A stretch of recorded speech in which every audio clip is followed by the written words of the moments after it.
Hey, what's up? Jigxor here. Do you want to give your video a fresh look?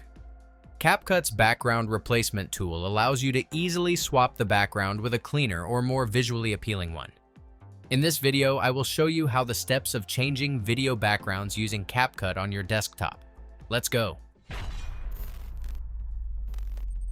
To replace the background of your video, the first important step is to remove the original background to isolate the subject. If your video doesn't already have a transparent background, click the tag in the top right corner or check out the link below for a step-by-step guide on removing it using CapCut Desktop.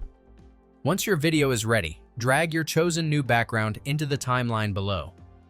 Then, place your original video above it to create an overlay.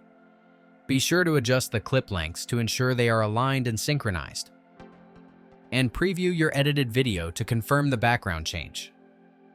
Finally, click Export to save your new video on your computer.